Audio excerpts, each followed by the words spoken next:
സ്റ്റാലിനെ കാണാൻ വീട്ടിലെത്തി വിജയ്. പൊന്നാടയും പൂച്ചെണ്ടുമായി വരവേൽപ്പ്.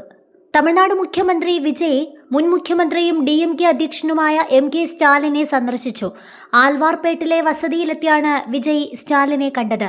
ആദ്യ നിയമസഭാ സമ്മേളനത്തിന് ശേഷം മുതിർന്ന നേതാക്കളെ നേരിൽ കാണുക എന്ന കീഴ്വഴക്കത്തിന്റെ ഭാഗമായാണ് ഈ സൗഹൃദ സന്ദർശനം. ഭരണമാറ്റത്തിന് ശേഷമുള്ള ഇവരുടെ ആദ്യ കൂടിക്കാഴ്ചയാണിത്. വീട്ടിലെത്തിയ വിജയെ ആദ്യം ആലിംഗനം ചെയ്ത് വരവേറ്റത് ഉദയനിധി സ്റ്റാലിനാണ്. പിന്നാലെ സ്റ്റാലിൻ വിജയെ ഹസ്തദാനം നൽകിയ ശേഷം കെട്ടിപ്പിടിച്ച് സ്വീകരിച്ചു. പരസ്പരം പൊന്നാട അണിയിക്കുകയും പൂച്ചെണ്ടുകൾ കൈമാറുകയും ചെയ്തു.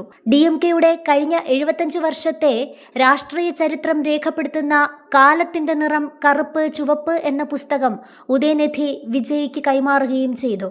സംസ്ഥാനത്തെ 10 ലക്ഷം കോടി രൂപയുടെ കടബാധ്യതയ്ക്ക് കാരണം കഴിഞ്ഞ DMK സർക്കാരാണെന്ന് വിജയ് വിമർശിച്ചതിന് തൊട്ടു പിന്നാലെയാണ് ഈ കൂടിക്കാഴ്ച. ഇതിന് സ്റ്റാലിൻ മറുപടി നൽകിയിരുന്നു. നിലവിൽ DMK പ്രതിപക്ഷത്തിരിക്കുന്ന സാഹചര്യത്തിൽ നിയമസഭയ്ക്കുള്ളിൽ സുഗമമായ ചർച്ചകൾ ഉറപ്പാക്കാനും പൊതുജനക്ഷേമ പദ്ധതികൾ നടപ്പാക്കുന്നതിൽ രാഷ്ട്രീയ തടസ്സങ്ങൾ ഒഴിവാക്കാനും ഈ സന്ദർശനം ഗുണകരമാകുമെന്നാണ് രാഷ്ട്രീയ നിരീക്ഷകരുടെ വിലയിരുത്തൽ. നാളെ VCK അധ്യക്ഷൻ തിരുമാവളവനുമായും മുഖ്യമന്ത്രി കൂടിക്കാഴ്ച നടത്തും. കഴിഞ്ഞ ദിവസം ദ്രാവിഡ കഴകം നേതാക്കളെയും വിജയ് നേരിൽ കണ്ടിരുന്നു. വിജയിയുടെ നേതൃത്വത്തിലുള്ള TVK സർക്കാർ കഴിഞ്ഞ ദിവസമാണ് അധികാരമേറ്റത്. 60 വർഷത്തിന് ശേഷമാണ് ദ്രാവിഡ പാർട്ടി അല്ലാത്ത ഒരു പാർട്ടി തമിഴ്നാട്ടിൽ അധികാരത്തിലെത്തുന്നത്.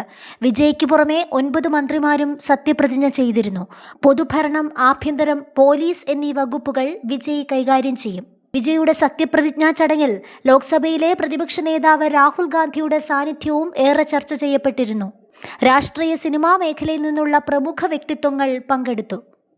വിജയ് ഉൾപ്പെടെ 99 നിയുക്ത TVK MLA മാർ ആദ്യമായാണ് നിയമസഭാ അംഗങ്ങളാകുന്നത്. DMK നേതാവ് ഉദയനിധി സ്റ്റാലിനാണ് പ്രതിപക്ഷ നേതാവ്.